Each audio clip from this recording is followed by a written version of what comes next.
Hello students, welcome to the Dabhan Learners channel. So today we will discuss about the expenditure method. We have already done the first value added method और second income method. So expenditure method मैंने आपको first lecture में ही बताया था कि हम क्यों add करते हैं सबके एक्सपेंडिचर को नेशनल इनकम को निकालने के लिए।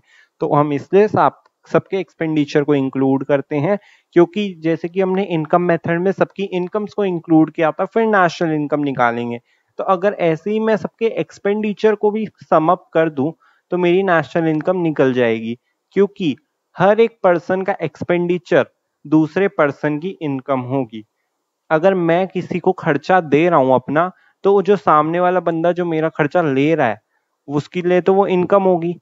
तो अगर हर एक बंदे का ऐसे हर एक पूरी कंट्री में पर्सन्स का अगर हम एक्सपेंडिचर को इंक्लूड करते चलेंगे तो किसी ना किसी की वो इनकम होगी ही। मतलब इनडायरेक्टली हम सबकी इनकम्स को ही सम अप कर रहे हैं। तो चाहे एक्सपेंडिचर को सम अप कर दो या इनकम्स को सम अप कर दो, बात एक ही है। सो थ्योरेटिकली यहाँ पे लिखा हुआ है, this method measures national income as sum total of final expenditure incurred by household, business firms, government and foreigners. Household जितना भी एक्सपेंडिचर इंकर कर रहे हैं, बिजनेस फर्म्स जितना भी एक्सपेंडिचर इंकर कर रही है, गवर्नमेंट, फॉरेनर्स, तो ये चारों बिजनेस फर्म्स, हाउसहोल्ड्स, गवर्नमेंट और फॉरेनर्स, ये जितना भी एक्सपेंडिचर इंकर कर रहे हैं हमारी कंट्री में, वो इंक्लूड होगा नेशनल इनकम को कैलकुलेट करने में। Okay, this total final expenditure is equal to gross domestic product and market price, same as value added method। Expenditure का भी सेम फंडा है कि इसका टोटल जीडीपी एमपी के इक्वल आता है, बट इनकम मेथड का नहीं होता, क्योंकि सिग्मा जो होता है इनकम का वो निकल कर आता है domestic income, that is NDPFC. ये मैंने आपको इनकम मेथड के लेक्चर में बताया था। तो अगर हम सारे फाइनल एक्सपेंडिचर का सम अप कर देंगे तो हमारे पास आएगा जीडीपी एमपी, और इस मेथड को हम also known as income disposal method. अगर एक्सपेंडिचर मेथड की जगह लिखा है income disposal method, then it would mean the same thing. Now components of expenditure method. Expenditure method के कितने कंपोनेंट्स हैं? तो 4 कंपोनेंट्स हैं, वन बाय वन डिस्कस करेंगे। सबसे पहला कंपोनेंट है प्राइवेट फाइनल कंजम्पशन एक्सपेंडिचर। अब इसका मतलब क्या होता है? It refers to expenditure incurred by households and this is private non-profit institutions serving households on all type of consumer goods, that is durable, except houses, semi-durable, non-durable goods and services। अब देखो वो क्या कह रहे हैं, वो ये कह रहा है हाउसहोल्ड, एक तो हाउसहोल्ड, और दूसरा जितने भी प्राइवेट नॉन प्रॉफिट इंस्टीट्यूशन है ना, जो हाउसहोल्ड को सर्व कर रहे हैं। क्या सर्व कर रहे हैं? All type of consumer good. जितने भी नॉन प्रॉफिट इंस्टीट्यूशंस है प्राइवेट वाले, वो जो कंज्यूमर गुड्स हाउस होल्ड को प्रोवाइड कर रहे हैं ना, जैसे ड्यूरेबल गुड्स हो गए, पर उसमें हाउसेस नहीं आएगा, बाकी सारे ड्यूरेबल गुड्स, और semi durable goods, non durable goods. जैसे कि ड्यूरेबल गुड्स में आपका था, हाउसेस तो ले नहीं सकते, रेफ्रिजरेटर, टीवी, माइक्रोवेव, तो ये सारी जितनी भी चीजें हो गई durable goods. Semi durable goods मैंने आपको सेकंड चैप्टर में बताया था, जिनकी लिमिटेड पीरियड ऑफ टाइम होता है, जैसे कि शूज, क्लोथ्स एटसेट्रा। और नॉन ड्यूरेबल गुड्स जो एक एक्ट ऑफ कंजम्पशन में ही खत्म हो जाते हैं, मिल्क हो गया, ब्रेड, बटर, तो ये सारे पेरिशेबल होते हैं। नॉन ड्यूरेबल को आप पेरिशेबल भी कह सकते हो, पेरिशेबल। और सर्विसेज भी आपको पता है। तो जितना भी एक्सपेंडिचर एक तो हाउस होल्ड इंकर करते हैं, और प्राइवेट नॉन प्रॉफिट इंस्टीट्यूशन इंकर करते हैं ऑन कंज्यूमर गुड, वो सब आता है प्राइवेट फाइनल कंजम्पशन एक्सपेंडिचर में।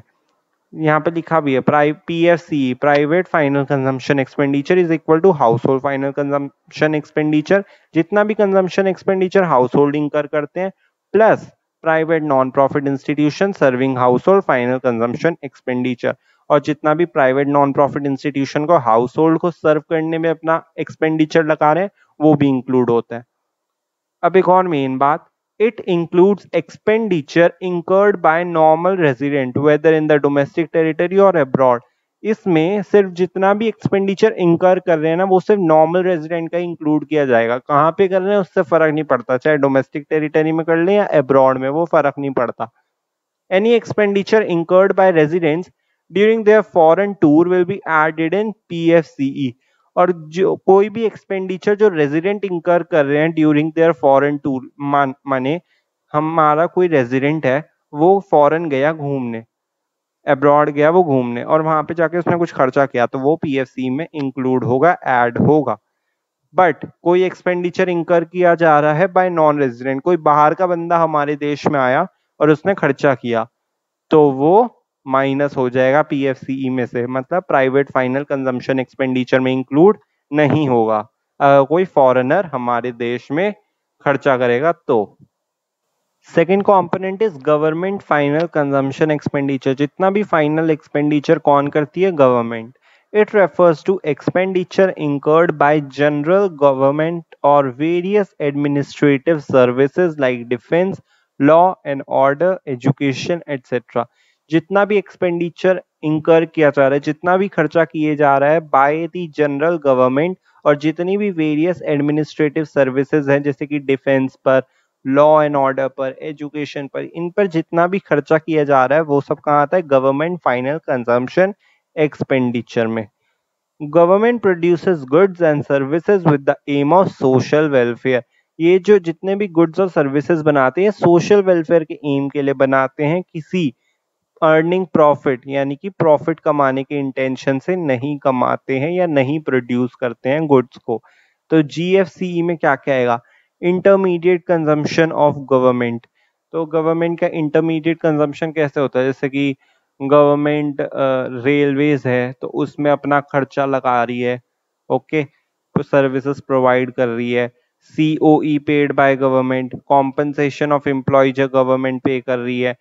Direct purchases from abroad for embassies and consulates located abroad. जितने भी डायरेक्ट परचेज कर रहा है अब्रॉड से, एम्बेसीज में, कंसुलेट्स में, जो हमारी जो एम्बेसीज और कंसुलेट्स है वो जो अब्रॉड में, वहां से जो वो लोग खर्चा कर रहे हैं, वहां से जो लोग डायरेक्ट परचेज कर रहे हैं, वो सब इंक्लूड होगा।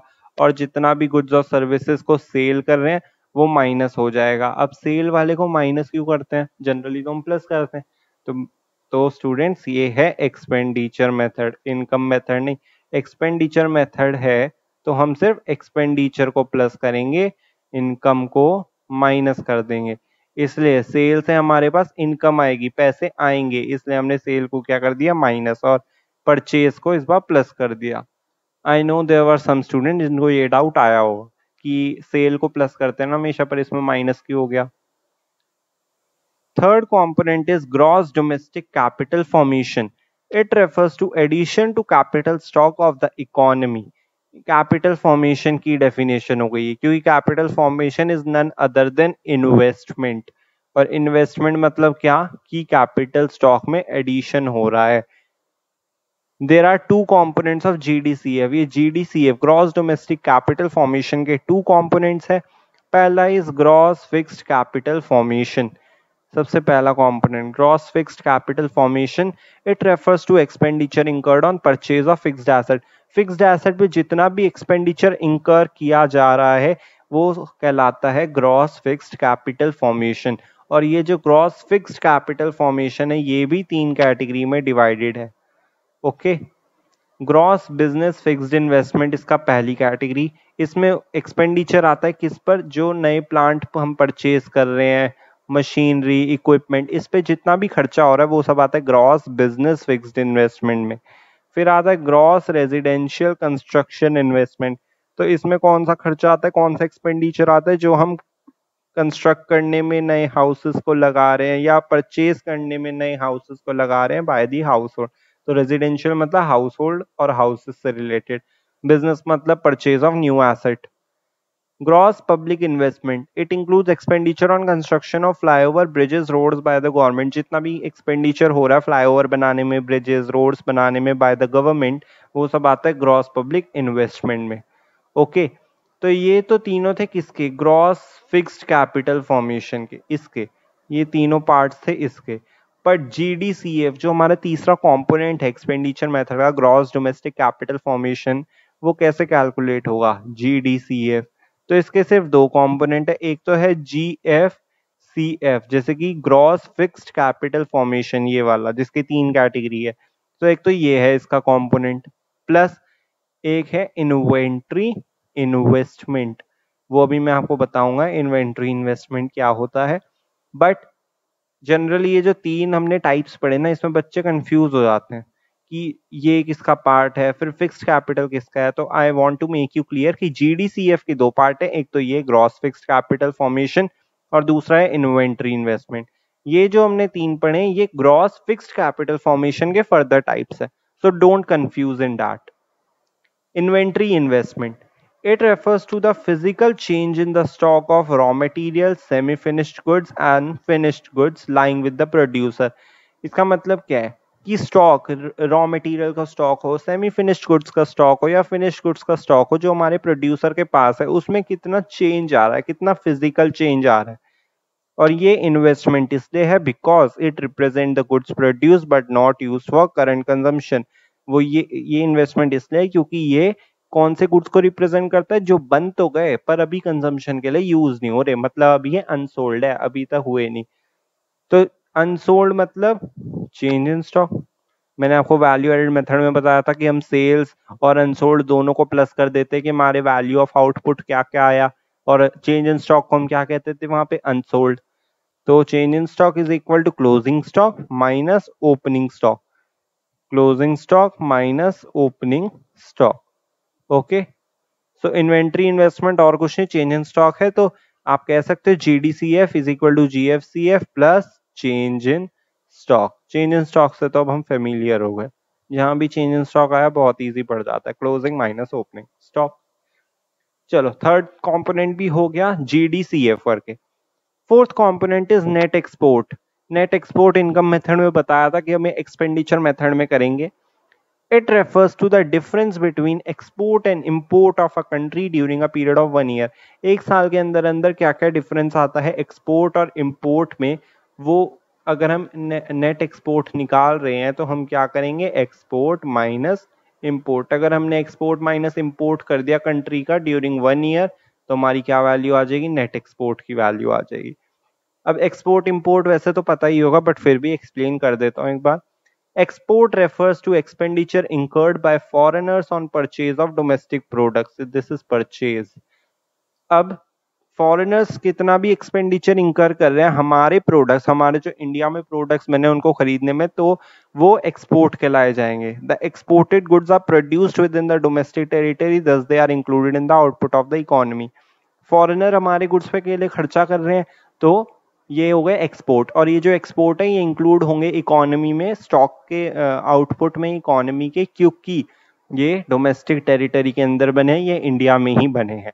अब इंपोर्ट की बात करें, इंपोर्ट मतलब refers to expenditure incurred by resident on foreign product, जो हमारे देश के लोग खर्चा करते हैं ऑन फॉरेन प्रोडक्ट, बाहर के प्रोडक्ट पे जो हमारे देश के लोग खर्चा करते हैं वो इंपोर्ट्स में आते हैं। ये प्रोडक्ट्स इंक्लूड नहीं होते क्योंकि ये डोमेस्टिक टेरिटरी में नहीं बने होते। अगर ये डोमेस्टिक टेरिटरी में नहीं बने तो ये वैल्यू ऑफ आउटपुट में भी काउंट नहीं होंगे इंडिया के, है ना। दैट्स वाई इंपोर्ट इंक्लूड नहीं होते, एक्सपोर्ट होते हैं। एक्सपोर्ट प्लस में है देखो, और इंपोर्ट माइनस में। सो आई होप ये वाला पॉइंट भी क्लियर हो गया होगा। अब चलते हैं डिफरेंस बिटवीन नेट एक्सपोर्ट और net factor income from abroad. Net factor income from abroad भी बाहर अब्रॉड से ही डील कर रहा है, नेट एक्सपोर्ट भी अब्रॉड से ही डील कर रहा है, तो दोनों में फर्क क्या है, let's see. So first of all तो डिफरेंस है मीनिंग के ऊपर, और मीनिंग में तो डेफिनेशन ही लिखनी होती है, simple as that. It refers to difference between export and import of goods and services. तो वो ये कह रहा है कि नेट एक्सपोर्ट क्या होता है, एक्सपोर्ट माइनस इंपोर्ट कर दो आपका नेट एक्सपोर्ट आ जाएगा। अब net factor income from abroad क्या आ रहा है, it refers to difference between factor income receive from abroad, factor income paid abroad. जितनी भी फैक्टर इनकम हमें बाहर से मिली है और जितनी हमने फैक्टर इनकम बाहर के लोगों को जो यहाँ रहने आए हैं उन्हें दी है, सिंपल एज दैट। जो हमारे लोग बाहर गए हैं उनको जितनी फैक्टर इनकम मिली है, और जो बाहर के लोग यहाँ आए हैं उन्हें कितनी फैक्टर इनकम दी है, उनको माइनस कर दोगे, सिंपली आपका आ जाएगा net factor income from abroad. जितनी बाहर से मिली है उसको, और जितनी बाहर के लोगों को पे करी है उनको, ठीक है। Concept, it is a domestic concept. Domestic concept किस लिए है? क्योंकि यहाँ पे सिर्फ इंडिया की ही डीलिंग हो रही है ना। और आप ये भी कह सकते हो कि यहाँ पे एक्सपोर्ट और इंपोर्ट कैसे डिसाइड होता है? बाय द डोमेस्टिक टेरिटरी, की ये गुड हमारी डोमेस्टिक टेरिटरी में बना है इसलिए वो इंडिया का है, नहीं बना है तो नहीं होगा वो काउंट। तो अगर आप डोमेस्टिक टेरिटरी लेके चलोगे तो it would be more clear कि तभी वो डोमेस्टिक कॉन्सेप्ट है। क्योंकि डोमेस्टिक कॉन्सेप्ट हम तभी बता सकते हैं कि अगर वो हमारी डोमेस्टिक टेरिटरी में बना हो, रिलेटेड हो उससे। और in that factor income from abroad is national concept. Why? क्योंकि इसमें नॉर्मल रेजिडेंट का रोल होता है कि हमारा नॉर्मल रेजिडेंट बाहर चला गया तो उसे वहां से कितनी फैक्टर इनकम मिल रही है, और हमारा और दूसरे देश का नॉर्मल रेजिडेंट मतलब हमारे लिए जो नॉन रेजिडेंट होगा वो जब यहाँ आया तो हमने उसे कितनी फैक्टर इनकम पे करी है। सो ये नेशनल कॉन्सेप्ट हो गया क्योंकि इसमें नॉर्मल रेजिडेंट का रोल आ गया। अभी मैं आपको आगे कुछ एक पार्ट में मैं आपको बताऊंगा एक लेक्चर में कि अभी हम एक एक लाइनर्स पढ़ेंगे और उसके बेसिस पे बताएंगे कि ये जो चीज है ये डोमेस्टिक इनकम में इंक्लूड होगी या नेशनल इनकम में इंक्लूड होगी। या आप ये भी कह सकते हो कि हम एक ट्रीटमेंट करेंगे डिफरेंट आइटम्स का हम ट्रीटमेंट करेंगे कि वो नेशनल इनकम में जाएगा या डोमेस्टिक इनकम में। तो ये भी हम करने वाले हैं। अब एक 3 मेथड हो जाए उसके बाद एक टॉपिक और है, उसके बाद मैं आपको वो कराऊंगा कि हम कैसे इंक्लूड करें। Okay. Factor and non factor services.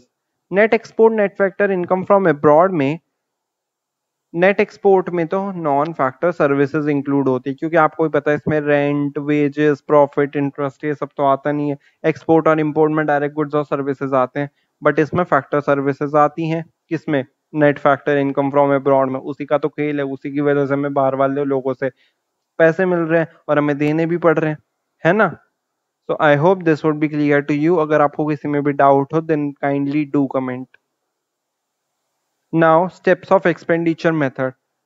First point is identify the economic units incurring final expenditure. जैसा कि मैंने आपको बताया था कौन कौन सी यूनिट्स जो है वो फाइनल एक्सपेंडिचर इंकर करती है। तो मैंने आपको 4 यूनिट्स बताई थी, एक तो house hold, business firms, government and foreigners. तो ऐसी हमें इकोनॉमिक यूनिट्स को आइडेंटिफाई करना है। अगर वो अलग अलग न्यूमेरिकल्स में हमें दे रखी होगी then we have to sum up कि हाउस होल्ड ने इतना किया, गवर्नमेंट ने इतना किया, फॉरेनर ने इतना किया, then we have to sum up that. फिर आता है क्लासिफिकेशन ऑफ फाइनल एक्सपेंडिचर।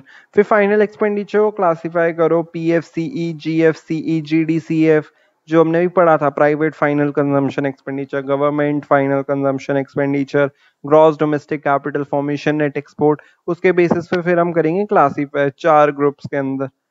फिर डोमेस्टिक इनकम हम कैलकुलेट करेंगे, बिकॉज वो क्या आएगा, जो हमें 4 कंपोनेंट को प्लस करके देगा, हमारे पास क्या आएगा, जीडीपी एमपी। अब वो आएगा जीडीपी एमपी, तो हमें जीडीपी एमपी से किस में कैलकुलेट करना पड़ेगा, एनडीपीएफसी में। फिर हमें एनएफआई निकाल के उसे हम national income that is NNPFC में कन्वर्ट कर देंगे। आ गई हमारी national income. So I hope आपको स्टेप्स क्लियर हो चुके होंगे। Last is precaution of expenditure method, ये लास्ट टॉपिक है आज का। Then we will do numericals in the next lecture. First is expenditure incurred on intermediate goods will not be included in national income. Intermediate good पे जितना भी expenditure incur हो रहा है वही national income include नहीं होगा। आपने एक चीज नोटिस करी होगी कि इनकम मेथड में भी ये सेम पॉइंट था, इंटरमीडिएट गुड्स वाला, बट उसमें क्या था, सेल ऑफ इंटरमीडिएट गुड या income from sale of second hand goods, ऐसा ही कुछ था। तो वो तो इंक्लूड नहीं होगा नेशनल इनकम में, बट वो इनकम मेथड था इसलिए हमने इनकम का रोल दिया था कि इनकम फ्रॉम सेल। यहाँ पे चल रहा है एक्सपेंडिचर मेथड, इसने हमने लिखा expenditure incurred on intermediate good. तो इस बात को आपको ध्यान रखना है। और रही बात वैल्यू एडेड मेथड की, तो वहां पे तो डायरेक्ट लिखना sale and purchase of second hand goods, वहां पे इतना दिमाग लगाने की जरूरत नहीं है कि वहां पे कैसे लिखे। ये इनकम का अलग रोल है क्योंकि इनकम उसमें मेन है, एक्सपेंडिचर का अलग रोल है क्योंकि एक्सपेंडिचर उसमें मेन है। वैल्यू एडेड तो हर एक फर्म की बात करी जा रही है कि वो अपना अपना प्रॉफिट लगाती है और उनको सम अप कर दो तो आपका नेशनल इनकम आ जाएगा। ओके, ध्यान सिर्फ एक्सपेंडिचर और इनकम मेथड में देना है प्रिकॉशन लिखते टाइम। पॉइंट्स एक है, बस वर्डिंग अलग अलग है। As it is included in the value of final expenditure, तो वो ये कह रहे हैं इंटरमीडिएट गुड का जो एक्सपेंडिचर इंकर हो रहा है उसको नेशनल इनकम में मत ले लेना क्योंकि उसकी जो वैल्यू है वो ऑलरेडी फाइनल एक्सपेंडिचर में इंक्लूड होगी। अगर दोबारा इंक्लूड कर दिया तो वही प्रॉब्लम सेम वाली डबल काउंटिंग की प्रॉब्लम हो जाएगी। Okay, Second point is transfer payments. Transfer payment are not included as such payments are not connected with any productive activity and there is no value addition. जो transfer payments है वो national income में include नहीं होगी क्योंकि वो payments जो होती है वो किसी प्रोडक्टिव एक्टिविटी से कनेक्टेड नहीं होती, वो करंट फ्लो ऑफ गुड्स और सर्विसेज में नहीं आती हैं क्योंकि ट्रांसफर पेमेंट तो ऐसे ही रिसीव हो जाती है without rendering any productive service, तो इसलिए कोई वैल्यू एडिशन नहीं होगा. Third point is purchase of second-hand goods will not be included in national income. तो जो सेकेंड हैंड गुड्स हम परचेज कर रहे हैं वो हम नेशनल इनकम में इंक्लूड नहीं करेंगे. Sorry, actually I admit my mistake कि मैंने इंटरमीडिएट गुड्स को इनकम मेथड में साथ मैंने रिलेट कर दिया. सॉरी, सेकेंड हैंड गुड्स को हम रिलेट करेंगे क्योंकि इनकम मेथड के प्रिकॉशन में सेकेंड हैंड गुड्स का भी एक वो था कि income from sale of second hand goods. My mistake कि मैंने वो सेकेंड हैंड गुड्स को इंटरमीडिएट गुड्स के साथ रिलेट कर दिया. सॉरी. सेकेंड हैंड गुड्स में देखो हमने क्या लिख रखा है, purchase of second hand goods, लेकिन हमने वहां क्या लिखा था इनकम मेथड में, income from sale of second hand goods. तो इस बात का ध्यान रखना है बस, और कुछ नहीं है. आई होप आपको फर्स्ट पॉइंट में क्लियर आ गया हो गया होगा जब मैं मिस इंटरप्रेट कर गया चीजों को. Okay. As such expenditure has already been included when they were originally purchased. जब ये सेकेंड हैंड गुड्स जो है जब ये परचेज होंगे या ओरिजिनली प्रोड्यूस हुए होंगे मार्केट में, तो तब इनकी वैल्यू जो है इंक्लूड हो चुकी होगी, तो अभी दोबारा इंक्लूड करने की जरूरत नहीं है. हालांकि कोई कमीशन और ब्रोकरेज होगा तो वो बता देना, क्योंकि वो तो एक प्रोडक्टिव सर्विस है, as it is a productive service, वरना बताने की कोई जरूरत नहीं, ब्रोकरेज और कमीशन में बता देना. Fourth, purchase of financial assets will not be included in national income. Financial asset कौन कौन सी हो गई? शेयर्स और बॉन्ड्स और एक और है ना, डिबेंचर्स. तो ये जितनी भी फाइनेंशियल एसेट है ये इंक्लूड नहीं होगी नेशनल इनकम में क्योंकि ये जो ट्रांजैक्शन है ये कुछ कंट्रीब्यूट नहीं करती to the current flow of goods और services. Current flow of goods and services में इनका कोई कंट्रीब्यूशन नहीं होता इन ट्रांजैक्शन का, बट कोई कमीशन और ब्रोकरेज हो इन फाइनेंशियल एसेट पे तो वो इंक्लूड जरूर होगी क्योंकि ये एक प्रोडक्टिव सर्विस है. I hope this point would be clear to you. Last point is expenditure on own account production will be included in national income. अब expenditure on own account production का क्या मतलब है?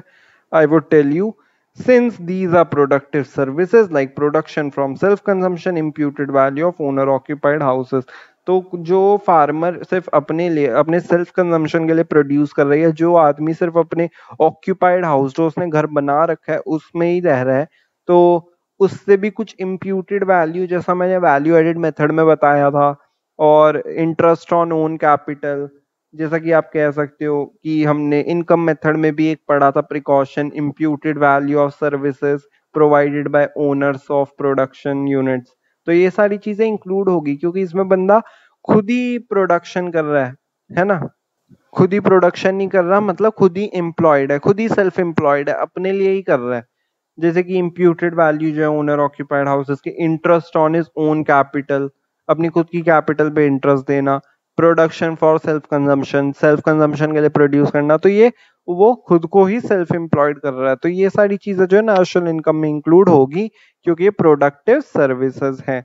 I hope this point would be clear to you. और इसी के साथ हमारा एक्सपेंडिचर मेथड की थ्योरी भी फिनिश होती है. So next we would do some numericals in the next lecture. So if you liked my lecture, please like, comment, share and subscribe my channel. Hit the bell icon so you will get notified every time. And if you have any doubts and queries, kindly do comment. Thank you so much. Have a nice day.